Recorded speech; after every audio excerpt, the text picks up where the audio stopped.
प्रिय भाइयों और बहनों, आज आपका फिर हार्दिक स्वागत है। ये 33 दिन के माता मरियम को आध्यात्मिक तौर पे अपने आप को समर्पण करने की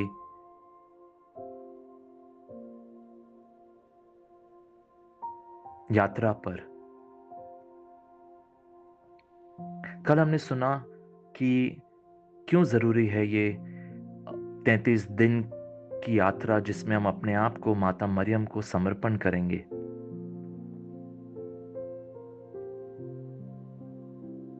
और सबसे पहले मैं आमंत्रित करूंगा सभी को, मेरे भाई बंधुओं को, दोस्तों को, बच्चों को, बुजुर्ग, माता पिताओं को, सभी को, कि आप साथ में जुड़े।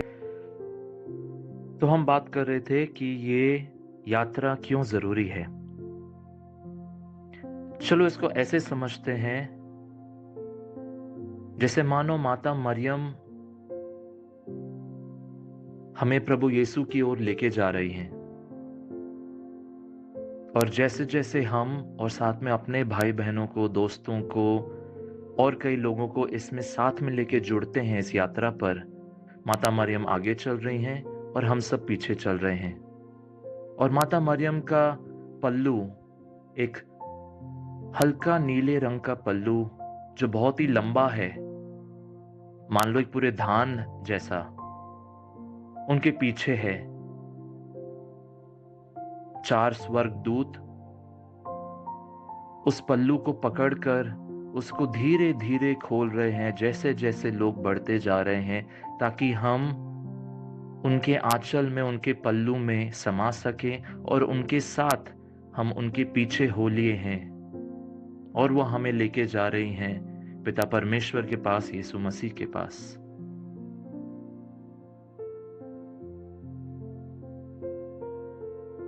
ताकि हम स्वयं प्रभु यीशु से सीख सकें और सुन सकें कि वो हमें क्या कहना चाहते हैं, वो हमें क्या सिखाना चाहते हैं और हमसे क्या उम्मीद रखते हैं। कि एक ईसाई होने के नाते, उनका एक शिष्य होने के नाते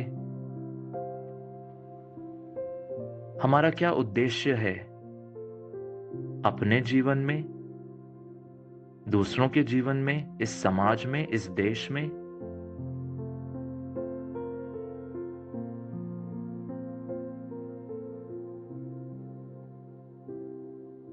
और इसी के साथ साथ हम आज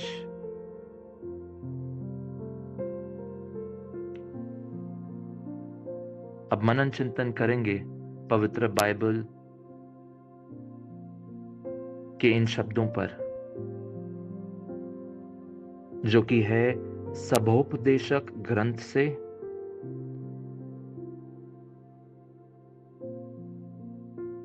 पाठ 12 पद संख्या 4 से 6 तक। और सड़क की ओर के किवाड़ बंद होंगे और चक्की पीसने का शब्द धीमा होगा, और तड़के चिड़िया बोलते ही एक उठ जाएगा और सब गाने वालियों का शब्द धीमा हो जाएगा। फिर जो ऊंचा हो उससे भय खाया जाएगा और मार्ग में डरावनी वस्तुएं मानी जाएंगी। और बादाम का पेड़ फूलेगा और टिंडी भी मारी लगेगी, और भूख बढ़ाने वाला फल फिर काम न देगा, क्योंकि मनुष्य अपने सदा के घर को जाएगा। और रोने पीटने वाले सड़क सड़क फिरेंगे। उस समय चांदी का तार 2 टुकड़े हो जाएगा और सोने का कटोरा टूटेगा, और सोते के पास घड़ा फूटेगा और कुंड के पास रहट टूट जाएगा।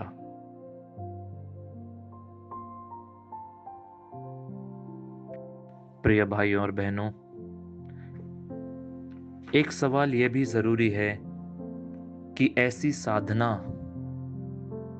ऐसा परिश्रम क्यों ज़रूरी है? आज शुक्रवार है।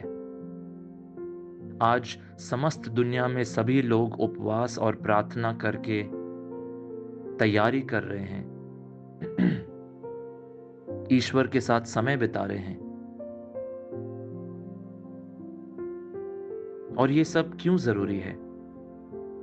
हम खुद क्यों नहीं सब कुछ कर सकते हैं? क्यों हमें माता मरियम के पास जाना है ताकि वह हमें तैयार करके प्रभु यीशु के पास ले जाए ताकि हम ईश्वर की योजना समझ सकें? क्या हम भूल गए हैं? क्या हम खुद चीज़ों का हल नहीं जुटा सकते? खुद चीज़ों से नहीं जूझ सकते? आस-पड़ोस, इधर-उधर दोस्तों से, परिवार वालों से मदद नहीं ले सकते? टेक्नोलॉजी का उपयोग नहीं कर सकते हैं? जो भी कुछ अवसर हैं हमारे पास, उनका उपयोग करके हम जीवन में आगे बस चलते नहीं जा सकते? क्यों ज़रूरी है? हमने अभी पाठ में सुना, ईश्वर कुछ बता रहा है हमें उससे। क्या हम वो आवाज़ सुन रहे हैं या हमने अपने कान और मन को बंद कर दिया है? अपने व्यवसाय में लग के हमारी निजी भावनाओं और निजी समस्याओं में उलझ गए हैं। आजीवन की भागदौड़ में लग गए हैं। चलिए इसे समझने के लिए आज हम एक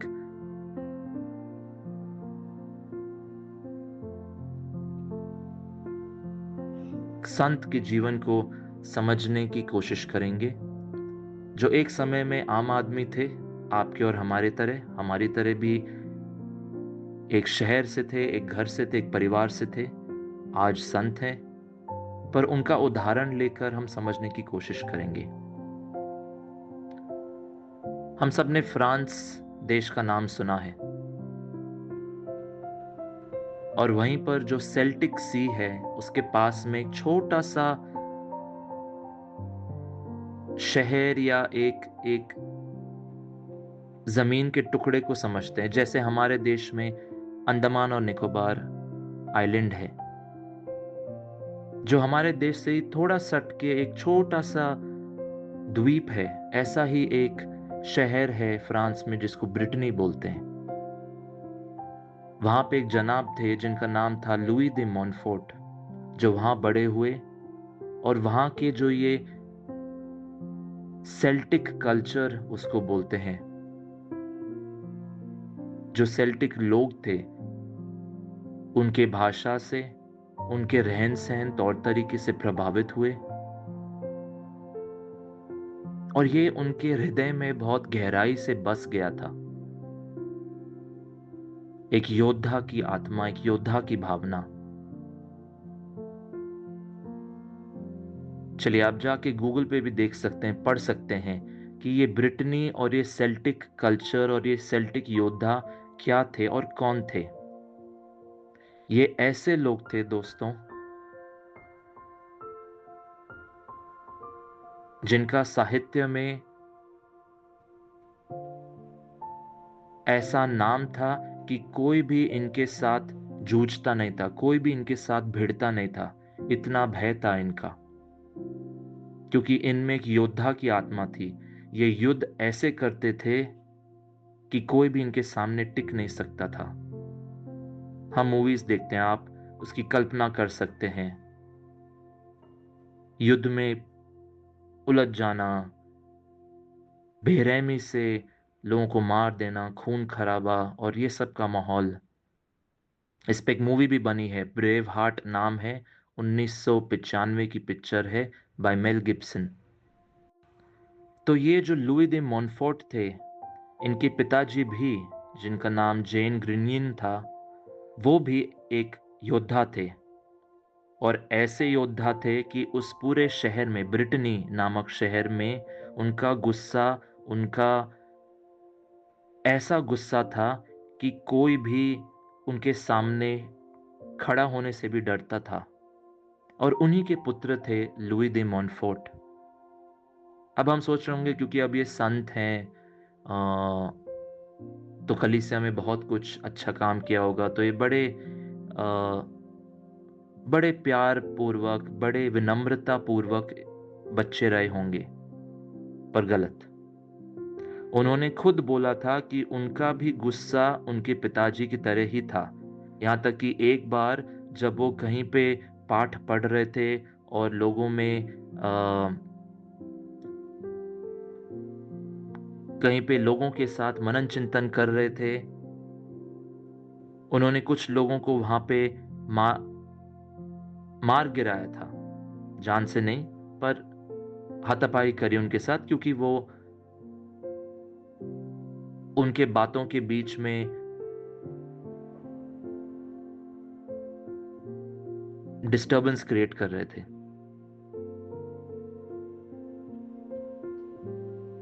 पर सेंट लुई ने इसको अपने ऊपर हावी नहीं होने दिया। उन्होंने इसी आग को ऐसा रास्ता दिया कि वो बेरहमी और लोगों को मारने गिराने के लिए नहीं, पर परमेश्वर की योजना के लिए उन्होंने इसका उपयोग किया। वे पुरोहित बने और सन 1716 में उनका देहांत हुआ। जब उनका देहांत हुआ, वो केवल 16 साल पुरोहित रहे थे,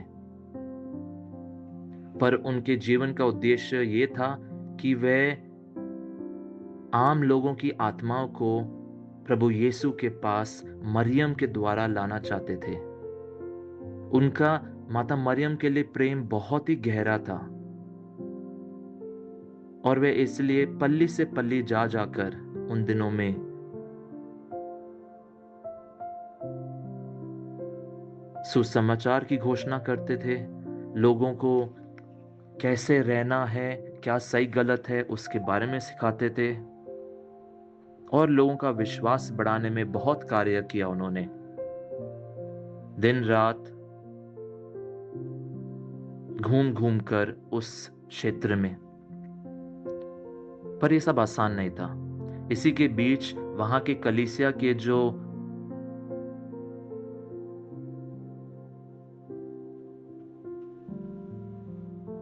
अथॉरिटीज थे, जो पुरोहित और स्वामी बिशपगण थे, वह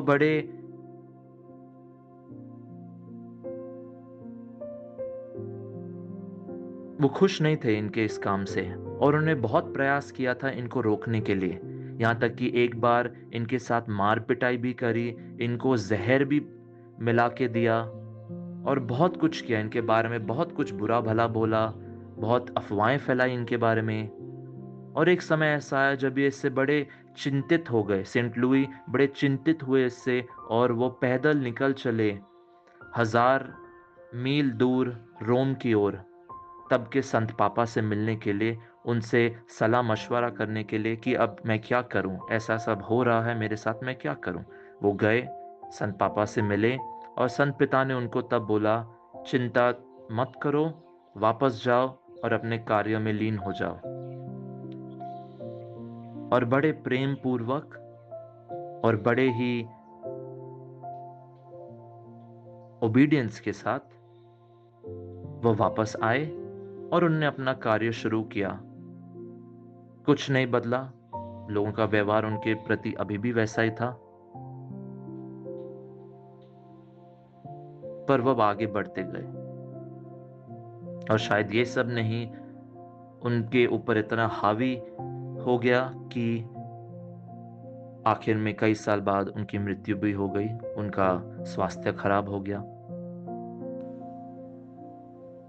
और ऐसे ही समय के साथ हमारे प्रिय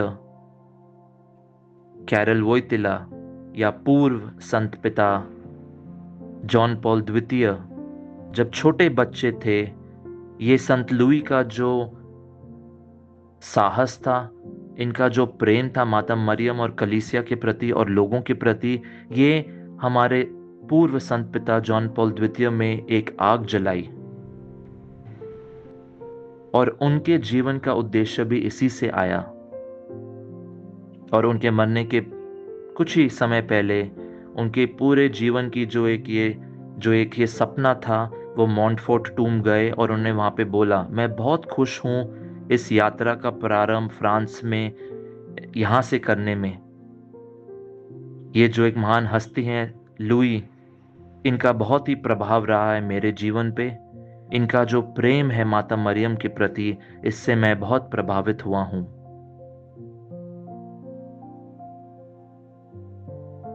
और आज हम इसी पे थोड़ा मनन चिंतन करके थोड़ा सुनने की कोशिश करेंगे कि प्रभु यीशु पवित्र आत्मा हमें क्या कल्पना दे रही है अंदर। चलो दोस्तों, ये तो बातें हो गई अब संत लुई, पूर्व संत पिता जॉन पॉल द्वितीय की। अब आते हैं थोड़ा मनन चिंतन करने के लिए हमारे बारे में, हमारा क्या। और इसलिए आज का इस पे एक विषय पे हम सोचेंगे गुस्सा के बारे में। क्या मुझे या क्या हमें गुस्सा की दिक्कत है? क्या हमें गुस्सा आता है? क्या हमारा गुस्सा इतना खराब है कि हम उसको संभाल नहीं सकते हैं? क्या छोटे छोटे अवसर पे जब मैं निराश हो जाता हूं, मैं लोगों पे भड़क जाता हूं, चिल्लाता हूं, गालियां देता हूं, और फिर मुझे ऐसा शायद लगता होगा कि ये मेरी ताकत है, ऊंची आवाज में बात करना, गाली देना। पर एक बार गहराई से सोचिए, क्या हमें तब ताकतवर महसूस होता है या कमजोर महसूस होता है? क्या हम कमजोर महसूस करते हैं, बेहाल महसूस करते हैं, कुछ कर नहीं पा रहे हैं, कुछ हो नहीं रहा है, सुन नहीं रहा है ये मेरी बात, इसीलिए गुस्सा आता है? दोस्तों, बाइबल में लिखा गया है कि ये जो भावनाएं हैं, ये अगर जड़ पकड़ लें तो ये बढ़ती जाती हैं और फिर मनुष्य का नाश कर देती है। आसपास हम देखते हैं आजकल गुस्से का ही माहौल है। जो देखो हाथ उठा रहा है, गालियां दे रहा है, झगड़ा कर रहा है,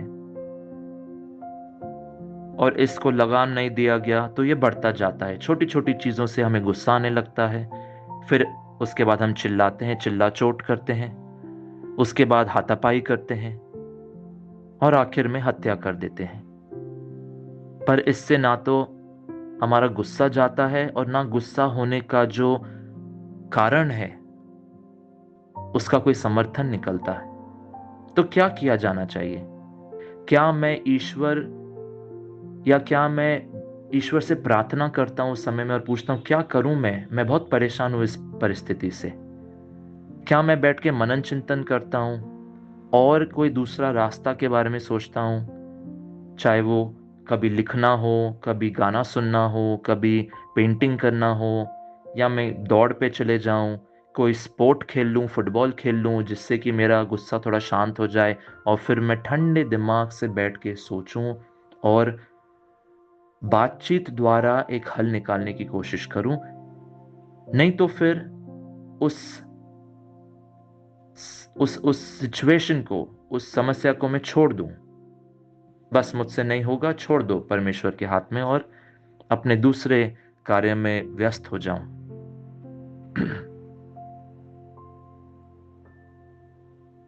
दूसरा विषय मनन चिंतन करने के लिए है, क्या हमारे अंदर भी ये संत लुई की तरह एक आग है? क्या हम भी को ये आग कुछ अच्छा करने की आग है, पवित्रता में लीन होने की आग है, परमेश्वर की तरफ बढ़ने की आग है, ईश्वर या प्रभु यीशु के दिखाए रास्ते पे चलने की आग है, या क्रोध, घृणा, लालच, पैसा, धन, नौकरी, इसकी आग है? क्या मैं इस ताकत को उन चीजों में लगा रहा हूं कि मेरा घर, मेरा बंगला, मेरा पैसा, मेरा ओहदा उससे अच्छा होना चाहिए, या मैं कैसे परमेश्वर के और करीब आऊं, और इसके द्वारा उनका कार्य आगे बढ़ाऊं? क्या मेरे अंदर ये पवित्र आत्मा है? क्या मैं पवित्र आत्मा और माता मरियम को वो जगह दे पा रहा हूं कि वो हमारे द्वारा ये जो हमारा ईसाई होने का जो मिशन है, जो कार्य है, उसे आगे बढ़ाने में ये ताकत को लगा रहा हूं? क्या मेरे अंदर वो ब्रिटेनी के सेल्टिक योद्धा की तरह साहस है, बिना वो पेंट और वॉर क्राई के, बिना औजारों के, पर परमेश्वर की वाणी के साथ, पवित्र बाइबल के साथ सत्य बोलने का साहस? तो दोस्तों, इसके बाद एक भजन भी चलेगा, आप उसको सुन के कुछ समय निकाल, एक पूरा परिवार साथ में बैठ के या एक कोने में बैठ के इस पे मनन चिंतन करने की कोशिश करेंगे कि आज परमेश्वर हमें क्या बोलना चाह रहा है, कि हमें क्या तैयारी करनी है। इसी के साथ आइए हम इस प्रार्थना के साथ समाप्त करेंगे। आओ पवित्र आत्मा जो माता मरियम में निवास करता है, मेरी सहायता कर ताकि मैं इस साध्य को, इस आने वाले 33 दिनों को, ये 40 से काल को एक उदारता पूर्वक और दिल के गहराई से और एक ये पवित्र आत्मा से भरे हुए योद्धा की आत्मा से इसको पूरा कर सकूं। आमीन। क्रिस्त में प्यारे भाई और बहनों, जब हम अपने आप को, अपने पल्ली को मां मरियम के विमल हृदय पर समर्पित करने के लिए 33 दिन का इस प्रार्थना में जुड़े हैं, हम प्रभु की आशीष मांगे। ईश्वर आप सबको मां मरियम के मध्यस्थ द्वारा पिता, पुत्र और पवित्र आत्मा के नाम पर आशीष प्रदान करे।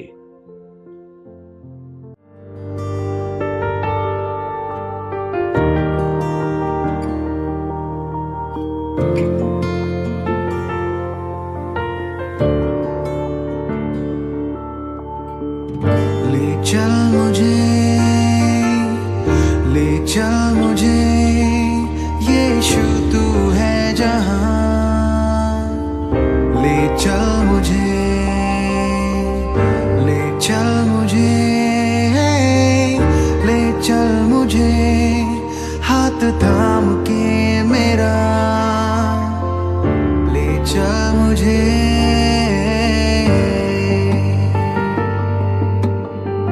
ले चल मुझे, ले चल मुझे, यीशु तू है जहां, ले चल मुझे। जब अंधेरी राहों पर मंजिल ना दिखे, जब खौफ से ये दिल घबराए, जब आंसुओं से ये आंखें नम हो जाए, तब हाथ थाम के मेरा ले चल मुझे।